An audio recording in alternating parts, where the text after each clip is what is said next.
us about yourself, Mr. Kakar, that how did a village boy become the president of the Oxford Union? Tell us about your story. My story starts from Kilabdullah, Gulistan.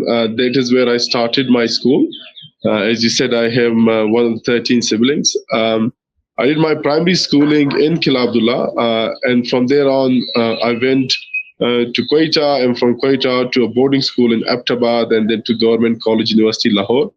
I then secured a scholarship on the America's Youth Exchange Program to study 1 year in the US. Followed by that, I went to University of Aberdeen to do law, and then I did the bar at law from Lincoln's Inn. And now I'm enrolled in a PhD program at the University of Oxford. As soon as I joined Oxford, I think the first thing I did was join the Oxford Union. I had never dreamt before that I will be going to Oxford, let alone being the president of the union. Although I did at times aspire to speak in the wonderful chambers of the Oxford Union because I had seen some amazing debates on YouTube before. So as soon as I joined the union, I was been there as almost for 3 years through different positions, and fulfilled my dream of debating once in the chamber. But as soon as I got in, I got the joy and excitement. I continued the politics side of it, and then went for the big role. Lost my first election, and then went again, and then won the second time. It was a great joy because I was the first someone from Balochistan and then the third person from Pakistan.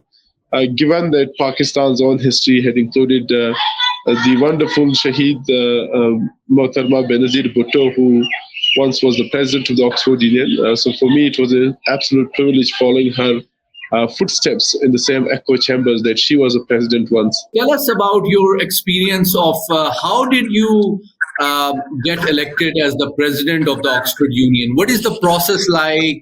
What were the challenges? Tell us about that.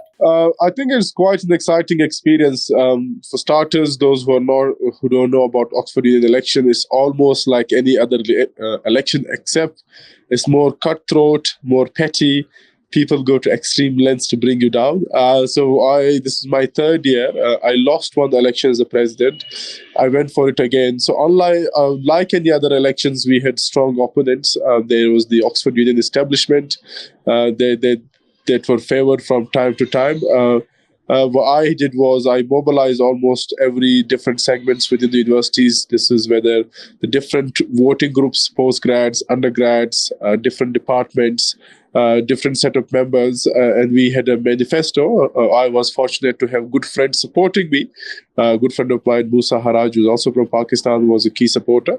And we were able to mobilize people, and I was able to put together a team of 100 people just for my campaign team. And they were there supporting me through and through. Then we had our own digital media as well. We also had to have the narrative on the media front in terms of the local networks and social media networks within Oxford.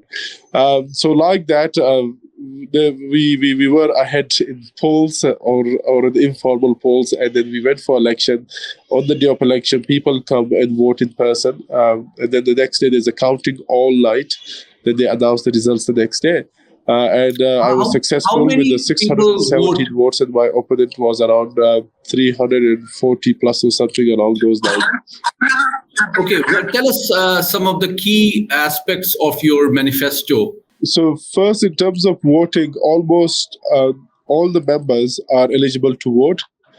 But usually the turnout is very low because the votes are in person. People have all kinds of things to do. So in this election, I think it was 1,200 and something.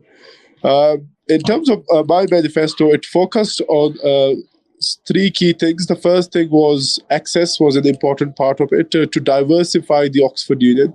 One of the other thing was, in addition to access, we wanted to make the union more accessible and give people around the world opportunities to learn and debate. That was by bringing some of our oldest debates, because all of our debates are recorded from 1960s onwards. So that is something we'll be sharing with the world, alongside opportunities for people to learn about how to debate straight from the source, straight on our own channels.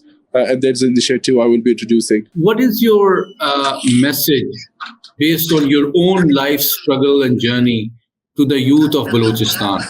what should they do to realize their dreams?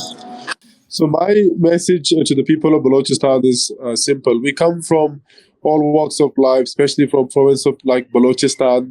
Upward mobility may not be the same. It's important to not give up. I think the key is to expect challenges, to learn from those challenges, but to be determined to achieve the objectives. Don't let anyone tell you that you can't do anything just because you come from a background that is not traditionally the most well suited for a particular track.